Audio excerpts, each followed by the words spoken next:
Hey, everybody, we're back. It's the Managing Your Financial Future podcast. My name is Ray Lucia Jr. And I'm Joe Lucia. And we are Lucia Capital Group. And we're here today to talk about your financial fears. The main financial fear. The one where you're worried, like all of us, that we don't have enough money to retire.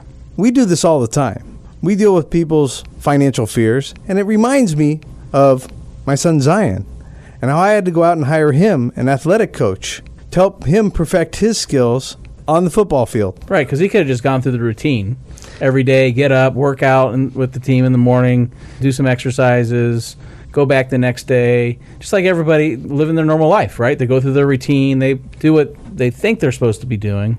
But like in Zion's case, you got him a personal coach, and then what happened?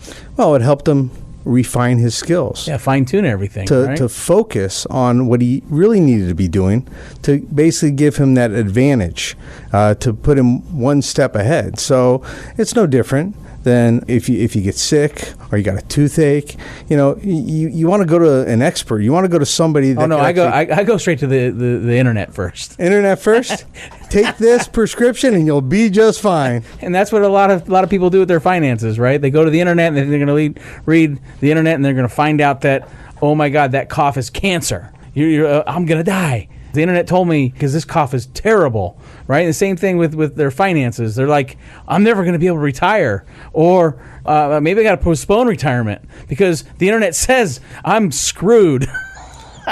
And that's the biggest problem because, if you get that in your head, you will be screwed. And then you know what? You go to urgent care, you see the urgent care doc, he goes, what are you freaking out about? It's just a cough. You think you're dying? Here's some meds. In a week or so, you're going to be back to normal. Same thing with financial advice. You go, you see a financial advisor, and you know what? They tell you, hey, maybe you're not going to be okay, but that's okay because then you can make some changes. Just like the doctors say, you know what? Like for me, hey, you got to lose a few pounds or you're not going to be okay. So you start working out like we talked about in the past. Same thing with your portfolio and your investment and your retirement. Oh, maybe I got to save a little bit more. Maybe I got to think about reducing expenses. Maybe when I retire, I've got to sell my house and downsize or move to a more tax-friendly state. Or some people move out of the country. Who knows? You're right. People don't go to the doctor because they think they're going to get bad news. Hey, you're going to die tomorrow. Or when you go to a financial advisor, you sit down and maybe the expectation is they're going to tell you can't retire till you're 90. You're not screwed, folks. You're not screwed. What you need is good, solid financial advice. So with that, let's throw it over to, it's not Dr. Johnny Dean, but let's throw it over to Johnny Dean and the Professor Rick Plum. Hopefully they could help you put some reality and a little bit of color into when you can retire. It's been almost 2 decades we've been on this journey to educate, liberate, and help you take action so you may better manage your financial future, achieve peace of mind, and accomplish your life's purpose. This podcast reveals financial tips, strategies, and insights that will help you set your goals and guide you along the way to help you achieve them. This is Managing Your Financial Future, brought to you by the advisors at Lucia Capital Group.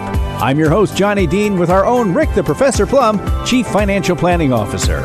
It is Managing Your Financial Future. That's what this is all about. Thank you. Appreciate everybody being here for the podcast. I am Johnny Dean here with Lucia Capital Group with the Chief Financial Planning Officer, Rick the Professor Plum. I thank you for joining me once again. Ray brought up something that I think is on the forefront of a lot of people's minds. Have you been reading this thing about a retirement crisis, Professor Plum? Have you heard about this? Only for the last 30 years. Exactly. We keep hearing that Americans aren't saving enough, that people don't have enough socked away. Have you seen how much they have in their in their savings accounts? And it's nothing. They'll never be able to live off of them. Half of them have no savings at all. We've been hearing about this at least since the 80s, and maybe that's as far back as I remember reading about it. But there has never been a report of, anybody, anecdotal evidence aside, for the most part, in large groups, people just not being able to retire and living on dog food or whatever. And the people that unfortunately do have that issue, there are people that live at very low levels. A lot of seniors. but they never had the opportunity to work or save or had the option of doing anything about it. And so, unfortunately, there's always going to, unfortunately, be somebody in society that is at the lower end of the spectrum. Well, that's what happens. Now we have some backstops. Social Security has been the savior for many people who have nothing else. And Social Security is skewed to the lower wage earner. They get a higher percentage of their income replaced by Social Security. Somebody who makes $25,000, $30,000 a year gets a much higher percentage of their income replaced by Social Security than somebody's making $100,000 a year. Yeah, it's like, I don't know if it's like 60% or 61%. And then if you're making $160,000 a year, it's well, $100,000 is like 31%. Yeah, it's lower than that, and that's the way it should be. But here's what happens. I'm projecting this on people who might be listening because I suspect that they may have seen or read some of the same things that we have read, which is that not only is there a retirement crisis, but here's the deal: if you want to retire and live between age 65 and 95, plan to live 30 years, you need to have, if you're making $100,000 a year, or no matter what you're making, you need to have saved, I've heard 10 times. At least 10 times your annual income. Right. So if you're making $100,000, you better have saved $1 million by the time you're 65. I've even heard it higher than that, but let's just say it is. So somebody who makes $100,000 a year is looking at this and says, wait a minute, you know what? I'm doing all right, but I don't have $1 million. I've got, I don't even know, $500,000. Okay. So you telling me that I'm not going to be able to ever retire? Well, and it all comes down to, I've seen people say, well, I can't retire the way I want to. But the way they want to retire is significantly better than the way they're living now. You've got to have certain reasonableness to the overall issue. But most people, and sometimes it does take some decisions, maybe downsizing the house, maybe doing some other things. But at some point, you're going to be able to retire. It just may not be, flying to the south of France every week. Yeah, exactly. And I want to try to dispel some of this fear that people have that they'll be working until they're 90 or they'll never be able to retire. It happens all the time. People do retire, and they do so with, actually not even all that much money in some cases. I mentioned Social Security as being a backdrop. For many people, that's going to provide, it could be the bulk of their income. But you talked about somebody with $100,000 of income needing 10 times that, $1 million in their nest egg to be able to retire. And I just don't think that that's a reasonable number for some people, because you take somebody that's $100,000, a married couple, combined household income. First off, if their overall income is $100,000, they're not getting $100,000 because $7,500 of it is right off the top going to FICA taxes. Right, so they don't even see that. Their taxes are higher at that level. But when they retire, if somebody's been making $100,000, through that period of time, their social between the husband and wife at full retirement age is going to be about $45,000 a year combined. Yeah, and so they'll need another 20 or 30 on top of that. They don't need $1 million to support that. No, so let's break that down for just a second to help people out. You made $100,000. You did pretty well. That's not a bad salary between a husband and a wife. That's all right. So, but you don't see the $100,000 in your bank account. You've been living off something less than that because, as you said, 7%, call it 7.5%, came off the top for FICA and Medicare. So right away, if that's all you had, you're only looking at $92,000 a year. There's a good chance. But you're paying your health insurance probably, which is another, who knows, $10,000 a year. Yeah. So now you're down to $82,000. Maybe your 401k? Yeah, that's how you built up the $400,000 that you do have. Okay, short of $1 million, but you've got a decent sized nest egg there. All right, but let's say you only put, $10,000 away a year or something like that. You're down to $72,000. You're down to $72,000. Your taxes on $72,000 or $82,000. You're going to pay a little bit more taxes while you're working than when you retire, and a good chunk of your income is from Social Security at that point. So you retire, you've got that $40,000 from Social, and you've got $500,000. So you've got $50,000 of income, not $100,000. But you don't pay anywhere near the same amount of taxes. At that level, you're probably not paying anything in taxes. Right. And so there's wiggle room in here for a lot of people. There really is. And so to as I said, dispel the fear, which I hope I can do. Now, this does not mean that you shouldn't plan. I mean, planning, you do this for a living. For the young people that we're talking to out there, save. Don't be a victim of the retirement crisis. Save. For the 65-year-olds out there, let's see what we can do with what you have, because there's There's not that much time left to save.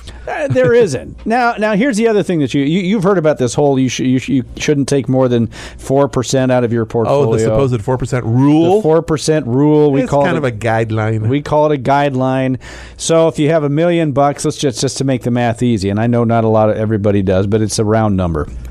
$1 million means you can only take $40,000 per year out of that portfolio. Now, what this 4% rule assumes, though, Professor Plum, from the studies that I've seen, is that it's going to give you like a 2% per year. It's going to give you a raise equal to CPI every year going forward. Right. So roughly, on average, it's probably about 2 to 3%. Call it 2%. So every year, you take a $40,000 salary at age 65, but you got to give yourself a raise every year of, call it 2%, so that by the time you're, let's say, 95, what is your $40,000 salary supposed to be? From your portfolio, it would need to be about $90,000 plus thousand. I mean, at 3%, it's $97,000 a year. Well, I mean, over and above the Social Security that had a cost of living, well, maybe. Well, let's just say that it didn't. It does. Yeah. But, okay, do I really need to give myself a 2% raise every single year in retirement out of my portfolio? Because if I do, then I haven't saved nearly enough. What we've experienced, and it's not the same for everybody, is that through the 60s and early 70s age group, they tend to keep pace with inflation at that point because they're out doing things. When you get into your later 70s, 80s, 90s, you tend not to spend as much money. So inflation is still happening, and each thing that you're buying is a little bit more expensive this year than last. You're just not buying as many of them. You're not going to shopping. You probably, the clothes that you have right now are probably just now coming back in style because you've had them on for 20, 30 years. You don't go out to dinner as often. You don't eat as much when you do go out to dinner. The only expense, and the statistics bear this out, the only expense that changes on a positive going up standpoint is medical care. Yeah, healthcare. And generally that happens the most. They'll say, well, the average medical expense goes up by 4 or 5%.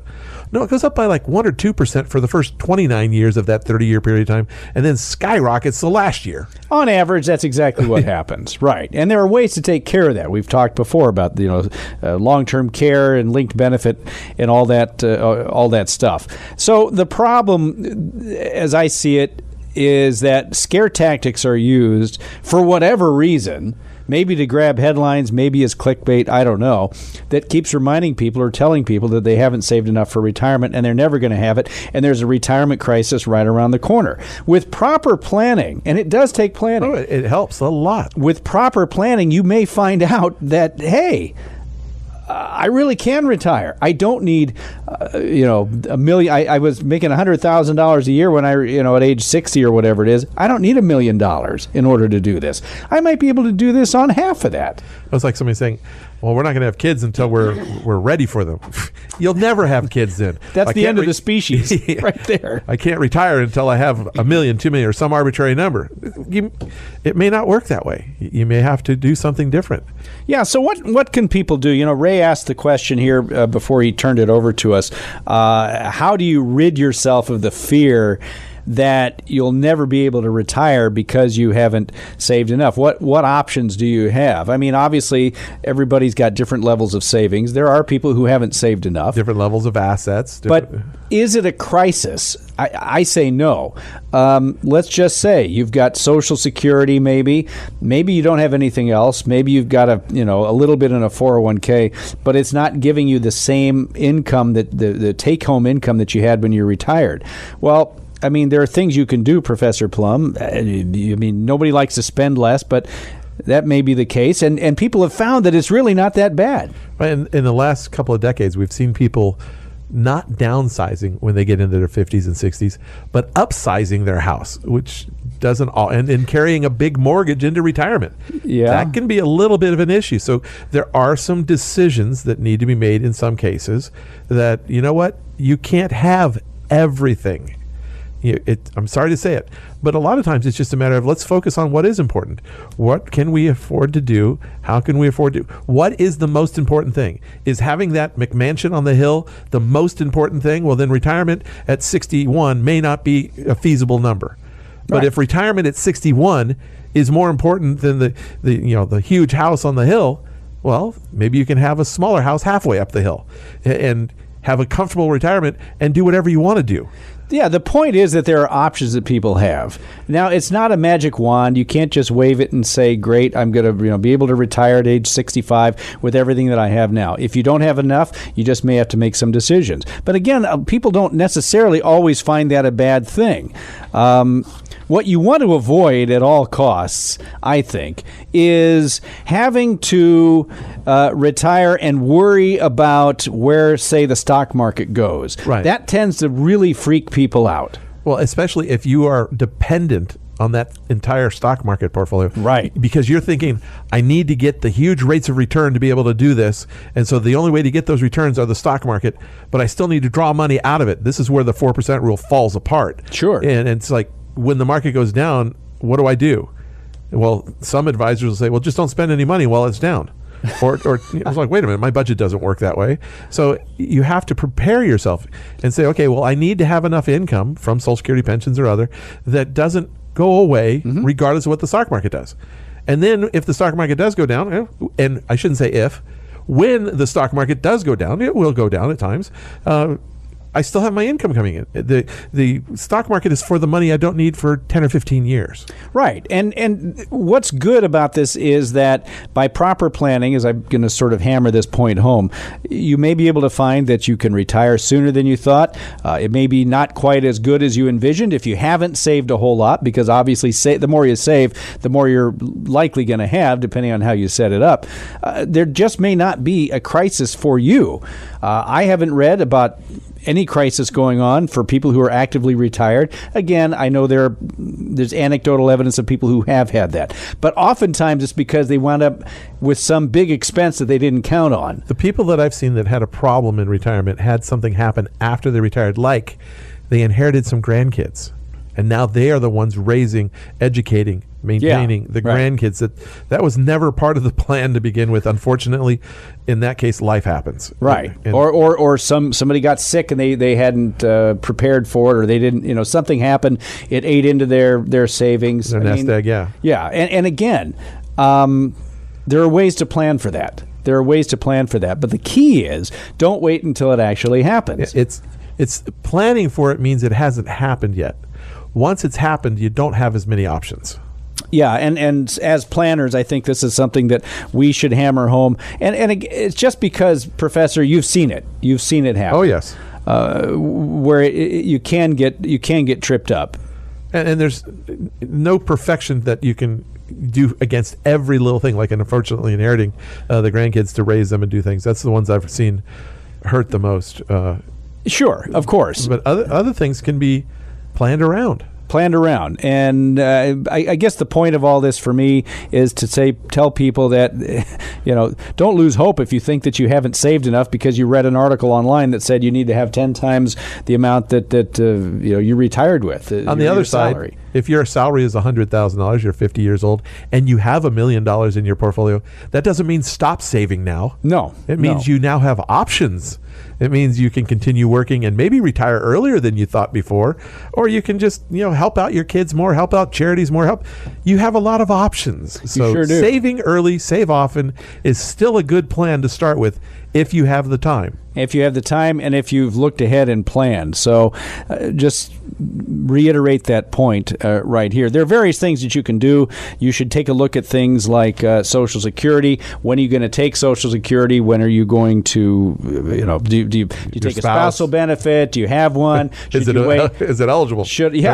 Are you eligible for it anymore? Should I wait? Am I divorced? Can I get something from an ex-spouse? There are all kinds of different things. One thing that you might want to consider is the Social Security Decision Kit. We have one. If you folks want to download that, it's free to you. You can go to luciacap.com and just take a look at that. Your options with Social Security. It's got like 50 or 60 different scenarios, emails that we've gotten over the years, answers to your Social Security questions. It's also got a kind of flow chart that gives you an idea where you can potentially go when making your Social Security decisions. We've also got webinars that we do from time to time. You can take a look at that. And you can just get help from an advisor, somebody who can sit down with you and say, look, first of all, because you thought you hadn't saved enough, you may be incorrect. let's see if we can get you to retire because you're 65 right now and you want to retire.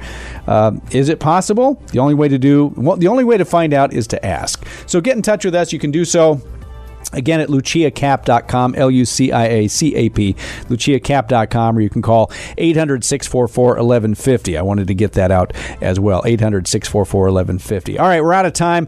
My thanks to Ray Jr. for stopping by, giving us the topic. He'll have more topics on our next episode. My thanks as well to Chief Financial Planning Officer Rick, the Professor Plum. You've seen a lot over the years. I have, over the last 30 plus years. It's amazing what I've seen out there. And it's amazing to me the solutions that you can come up with. This is the kind of stuff that these are puzzles that you really enjoy. For whatever reason, you like to do it. And putting the pieces together and saying, yep, you're able to do it. It is fun. Isn't it nice? What a nice feeling. All right, thank you for joining us. Once again, I'm Johnny Dean. We will catch you next time. This is Managing Your Financial Future with Lucia Capital Group. Johnny Dean, Professor Rick Plum. We'll talk to you again. The information provided should not be considered specific tax, legal, or investment advice. It is not intended or written and cannot be used for the purpose of avoiding penalties imposed by law. You should seek independent advice from a tax professional. This material was gathered from sources believed to be reliable. Its accuracy cannot be guaranteed. There can be no assurance that any specific investment or investment strategy will be either suitable or profitable for a client's or prospective client's portfolio. Thus, investments may result in a loss of principal. No client or prospective client should assume that the presentation or any component thereof serves as the receipt of or a substitute for personalized advice from LCG or from any other investment professional. Lucia Capital Group is not affiliated with or endorsed by the Social Security Administration or any government agency. SSA website is at www.ssa.gov or call 800-772-1213 to speak with an SSA representative. Examples cited are hypothetical, are for illustrative purposes only, are not guaranteed, and subject to potential federal and state law amendments. There is no guarantee that you will achieve the results discussed or illustrated. Insurance product guarantees are subject to the claims paying ability of the issuing insurance company and are subject to their terms and conditions. Insurance products offered through Lucia Securities, LLC. California Insurance License Number 0H40817. Lucia Securities is the DBA for Lucia Insurance Services. Annuities are long-term investment products designed for retirement purposes. Guarantees are based on the claims-paying ability of the issuer, subject to their terms and conditions. Early withdrawals may be subject to surrender penalties and, if taken prior to age 59.5, may be subject to an additional 10% federal tax. Annuities are not FDIC insured. Certain terms and conditions apply, so please read insurance company materials carefully. Long-term care coverage policies and provisions may not be available in all states. Approval may be subject to the terms and conditions of the insurance company. The investment professionals are registered representatives with and securities and advisory services offered through LPL Financial, a registered investment advisor, and member FINRA SIPC. Lucia Securities, LLC was acquired by LPL Financial August 2020. The investment professionals of Lucia Securities, LLC are now affiliated with LPL Financial and are conducting business using the name Lucia Capital.